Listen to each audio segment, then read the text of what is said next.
আমরা যখন এখানে আসি এবং এই বইগুলোর দিকে তাকাই আর যখন অতীতের দিকে ফিরে যাই, তখন আমরা বুঝতে পারি যে ইতিহাস কখনোই কোনো অপরিবর্তনীয় বিষয় নয়। এটি মানুষের ইচ্ছা শক্তির দ্বারাই পরিবর্তিত হয়। এখন আমাদের নিজেদের ভাগ্য এবং ইতিহাস আবারও নতুন করে লেখার সুযোগ নিয়ে এসেছে গণভোট 2026। সবার মনে একটা প্রশ্ন, গণভোটটা আসলে কি? গণভোটটা হলো আসলে একটা ভবিষ্যৎ বাংলাদেশের ম্যাপ। ভবিষ্যৎ বাংলাদেশ থেকে আপনি কি চান আর কি চান না একজন নাগরিক হিসেবে, তার একটা খতিয়ান। আপনি কি এমন একটি বাংলাদেশ দেখতে চান যেখানে কেউ চাইলে 10 বছরের বেশি প্রধানমন্ত্রী থাকতে পারবে না? এমন বাংলাদেশ যেখানে সরকার চাইলেই বিরোধী দলের সম্মতি ছাড়া জরুরি অবস্থা জারি করতে পারবে না, চাইলেই জরুরি অবস্থার সময়ে নাগরিকের বেঁচে থাকার অধিকার কেড়ে নিতে পারবে না, চাইলেই এক্সট্রা জুডিশিয়াল কিলিং করতে পারবে না? আপনি কি চান সংসদে একটি উচ্চকক্ষ থাকুক? দলগুলো ক্ষমতায় গিয়ে 2/3 সদস্যের জোরে যেন সংবিধান যেমন ইচ্ছে বদলে না ফেলতে পারে, এটা চান? সংবিধানের যে কোনো পরিবর্তন করতে হলে উচ্চকক্ষের সমর্থন লাগুক, এটা চান?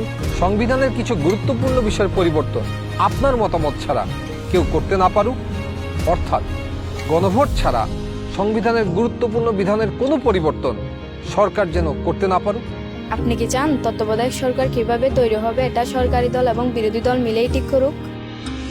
একই রকমভাবে নির্বাচন কমিশন, পিএসসি, সিএজি এসব গুরুত্বপূর্ণ নিয়োগে বিরোধী দলেরও ভূমিকা থাকুক?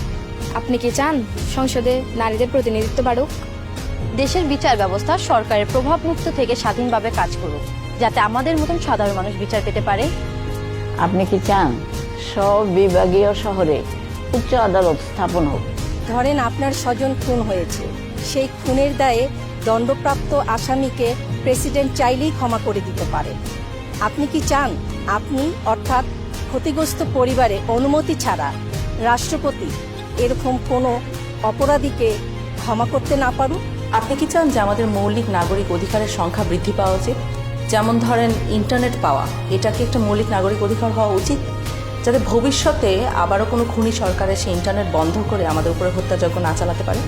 রাষ্ট্রপতি এবং প্রধানমন্ত্রী ক্ষমতার মধ্যে ভারসাম্য বজায় থাকুক, এটা কি আপনি চান? বাংলা ভাষার পাশাপাশি দেশের অন্যান্য জনগোষ্ঠীর ভাষার স্বীকৃতি পাক, এটা কি আপনি চান?